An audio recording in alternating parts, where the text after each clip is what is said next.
awuubidde ku Buganda.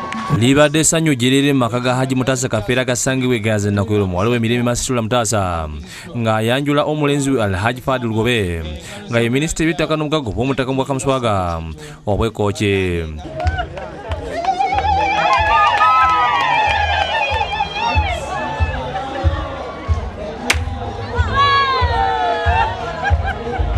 Abako baatuse maka gano kusaamuka nga bakulembeddwamu Lugobe eyajiridde embibi ebisitule ebizimbisibwa ekyamutadde mu kirala nga bagenze abakulu kaaga.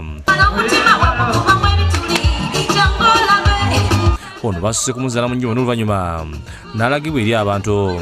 Engalo sebo bye bitiibwa bye wayagala leero etaata kujjira waggulu ate nga naffe okimanyi teratusula waggulu.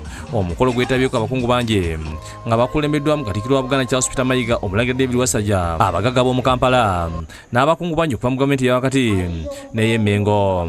Omugole Masitula yatuuse mu kiddala bakutte musanyo n'enduulu nga werekeddwako abayimbi.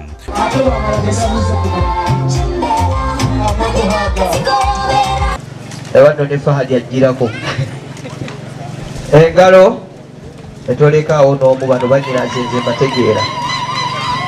Abako baleese ebintu bingi era ng'omukulu Gobe yatondera Haji Mutasa Kafeero entebe ya bukadde 24 ng'omutwalo okuva mu ggwanga lya Oman nga yakolebwa okuva mu ky'obugagga ekya Mabo. Mu bitala bye yawaddeyo kwabaddeko ente 12 era nga Katikkiro wa Buganda Charles Peter Mayiga yasisiddde omukolo guno akubiriza abafumbo okwagala n'enki n'abayamba okuwangaza obufumbo bwabwe. Weewale okuweereza kitaffe Ssaabasajja Kabaka. Yeebazizza Haji Mutasa Kafeero okuuma obuwangwa n'ennono za Buganda olw'okusobola okuzaala Lugobe mu nnyumba n'alyoka alagibwa eri abagenyi. Abaagala nno beeraza amapenzi mu kwekuba ebifaananyi era nga Masitula yazitudde bba ne bakuba mu kidaala nga bw'amulaga abaze ku mukolo.